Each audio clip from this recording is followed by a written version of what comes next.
بسم الله الرحمن الرحیم. سلامونه می قبول کړئ ملګرو، ستاسو ملګری صادق شاه صادق یم. امید لرم چې روغ جوړ به یې او د ژوند په ښو مرحلو کې به یې.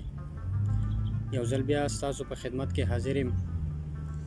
یو دوه غزلې دي ملګرو ته دې ډالۍ وي چې غزل دی چې امید لرم ستاسو به خوښ شي.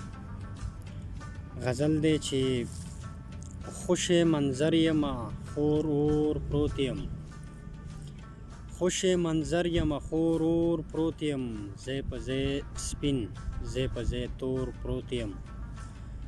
خوش منظر یم خور اور پروت یم، زی په زی سپین زی په زی تور پروت یم. او د احساساتو لمن نه پرېږدمه، د احساساتو لمن نه پرېږدمه، لکه چې غېږه کې د مور پروت یم.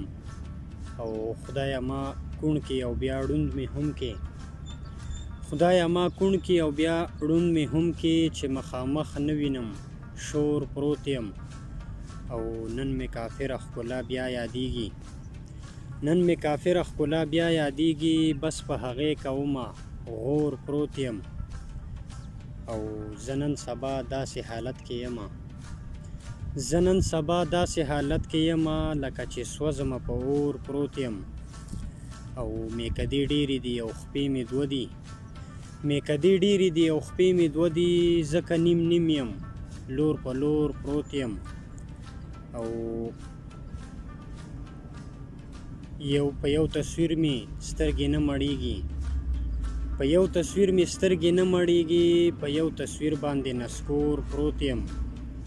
او یو څو یادونه ورسره زه صادق، یو څو یادونه ورسره زه صادق، یارانو زه به ګورې کور پروت یم، یارانو زه به ګورې کور پروت یم، یارانو زه به ګورې کور پروت یم.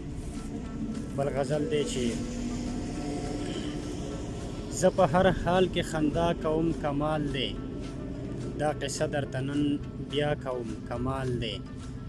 او دې نفسي نفسي ماحول له غاړه ورکم، دې نفسي نفسي ماحول له غاړه ورکم، په ښکاره دغه خطا کوم کمال دی. او دا خو زه یم ستا خیرو په مخه کړې، دا خو زه یم ستا خیرو په مخه کړې، زه خو هر چا ته دعا کوم کمال دی. او دغه دوه لفظونه ستا او زما بس دی، دغه دوه لفظونه ستا او زما بس دی، ته جفا کړې زه وفا کوم کمال دی. دغه دوه لفظونه ستا او زما بس دی، ته جفا کړې زه وفا کوم کمال دی. او څه بېغوره یم چې وخورمه ټکره، څه بېغوره یم چې وخورمه ټکره، زه بیا هله بسم الله کوم کمال دی.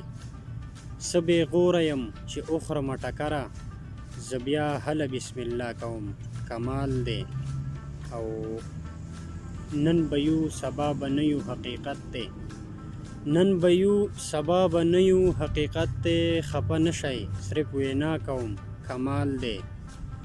او زه صادق په زړګي ښه یمه بد نه یم، زه صادق په زړګي ښه یمه بد نه یم، ځکه ستا هره رضا کوم کمال دی، ځکه ستا هره رضا کوم کمال دی. او د راتلونکي پروګرام پورې په لوی الله سپارم، د ځان خیال وساتئ.